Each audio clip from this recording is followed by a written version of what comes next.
My name is Reena Takamora, and I'm an occupational therapist at Painted Brain. I oversee and implement the occupational therapy programming, and I also supervise our OT fieldwork students.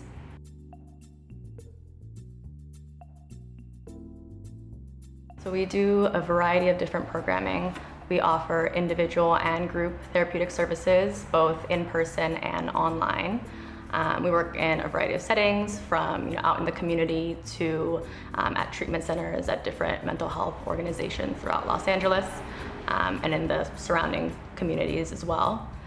We also work with individuals of all ages, so from young children to transition age youth to older adults, and also individuals facing barriers to re-entry into the community.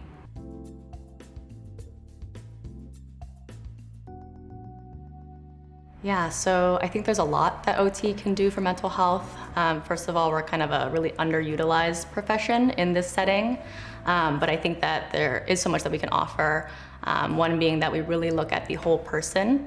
We kind of take on this, it's called like a PEO model, but person, environment, occupation. So we look at who the person is in the most like holistic sense.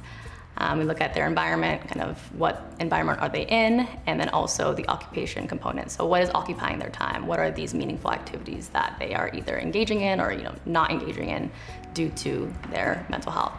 And I think we really take that holistic approach and we put the client first, and we take that really person-centered approach where we are not focused on the diagnosis itself. We're not looking at a person based on their diagnosis or these symptoms.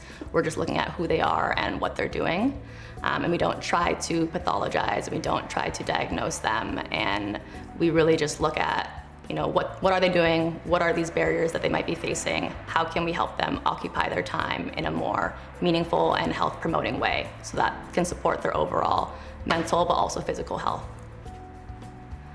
I think, and then going off of that with the environmental component, right? We really look at how a person's surroundings can impact themselves.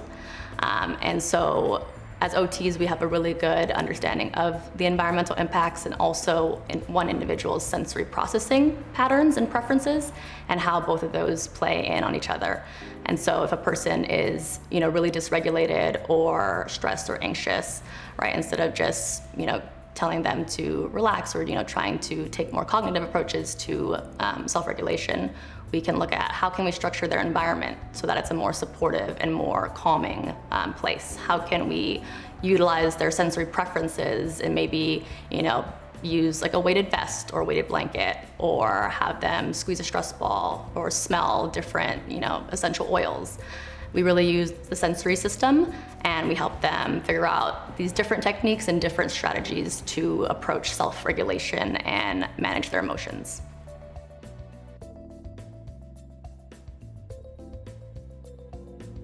Because of the impact that I believe that OT can have in mental health, also the fact that we're underutilized, that kind of piqued my interest in, or kind of emphasized my desire to work in this setting.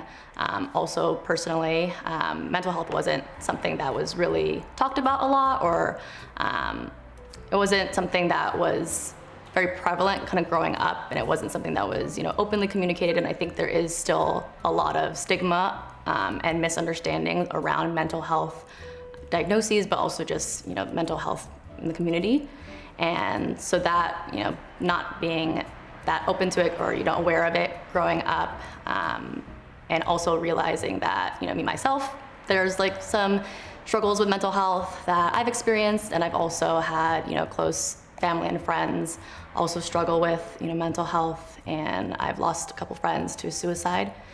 And so kind of the combination of like the impact that we could have, but also the personal experiences kind of in my life really made this a place of passion and desire to contribute to the community in this way, and kind of give back into this area.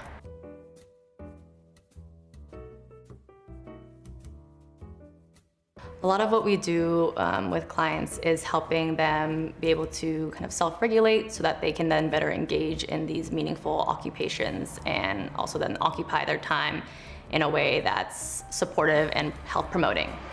And so to do this, there's different tools and different strategies that we utilize with our clients. And so something might be using like a weighted animal or anything, weighted to provide some sensory input, that deep pressure, which can be very calming and regulating to somebody. So like holding it, putting it on their lap, putting it on their shoulder. This could help someone regulate, better regulate, so that they can then focus or engage in whatever they want to do. Another strategy would be using essential oils.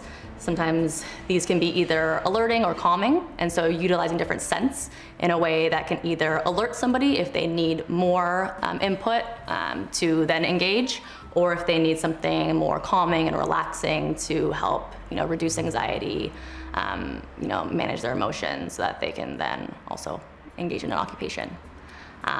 We also do different sensory activities kind of in session. So a lot of what we do is a lot of like tangible and practical things. So working on things in the session, not just talking about stuff. I mean, we do a lot of education and kind of planning and talking, but there is that component of actual work in the session. So playing with different, sensory, like tactile senses, making a stress ball, putting essential oils in a stress ball, so that they can then use it later on to help calm them down or regulate.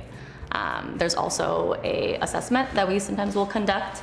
And so this is the sensory profile, and it helps us get a better understanding of a client's sensory preferences and patterns, so that we can then know, okay, if this person, is really sensory seeking, where, they seek out a lot of input, that'll give us insight into recommending activities that they can do to help them meet those sensory needs, and then better be able to regulate and engage in their daily activities.